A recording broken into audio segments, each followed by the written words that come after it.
आप व्यक्तिगत तौर पर, पारिवारिक तौर पर और व्यावसायिक तौर पर, सामाजिक स्तर पर एक कुशल व्यक्तित्व का निर्वहन किया है। क्या आप बता सकते हैं कि इसके लिए क्या करना चाहिए? ये जो आपने कहा है उसके लिए मैं आपको धन्यवाद देता हूँ।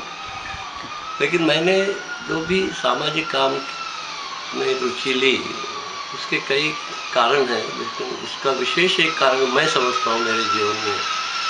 मुझे बचपन से पिताजी का, इधर नहीं आना, पिताजी का 7-6 साल का था जब चले गए वे।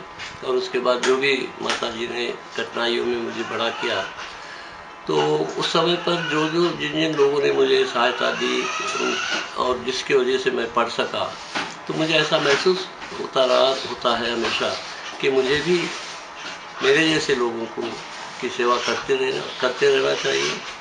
चाहे पढ़ाई के क्षेत्र में हो, चाहे प्रोफेशनली उन लोगों को भी सपोर्ट देना चाहिए, या उनके उत्थान में उनको एडवाइस देने के इसमें मैं हमेशा ये ख्याल रखता हूँ कि मेरा बचपन का जीवन बहुत कठिन में रहा। और लेकिन एक बार मैं जो MBBS हुआ, उसके बाद शायद I have not seen back anything any time in my life.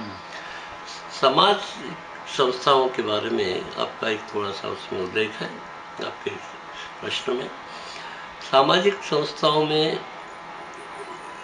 जिस ज़माने की मैं बात कर रहा हूँ, 1960 से आप 2000 तक ले लीजिए, जो भी कार्यकर्ता आते थे वे समाज के सचमुच सहृदयता से उस काम के लिए आते थे। ऐसा नहीं था कि वो अपने स्वार्थ के लिए आते हो, या अपने बड़प्पन बताने के लिए आते हो, या अपने कुछ आर्थिक व्यापारिक लाभ के लिए आते।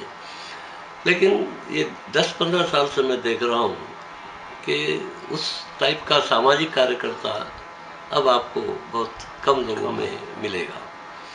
और उसकी वजह से सिर्फ सामाजिक ही नहीं, राजनीतिक में भी वही बात आई। राजनीतिक कार्यकर्ता भी, तो ये दोनों ग्रुप, सामाजिक और राजनीति, दोनों मिले हुए हैं सही देखे जाए तो। सामाजिक आदमी समाज के लोगों से पैसा जुटा के काम करता है, राजनीतिक आदमी सरकार या टैक्सेस के पैसा लेके काम करता है। लेकिन अब दोनों में भी वो सहृदयता नहीं रही। हर एक आदमी मेरा क्या होगा, मेरा क्या है, उसमें इस तरह की बात पहले रखता है, और बाद में हो सका तो 2-4 लोगों का फायदा भी कर देता हूँ, इस तरह की बात होती है। तो ये एक जो परिवर्तन है, ये परिवर्तन लोगों को अब तकलीफ दे रहा है। सामाजिक कार्यकर्ता की भी उतनी इज्जत नहीं रही जितनी एक जमाने में हुआ करती।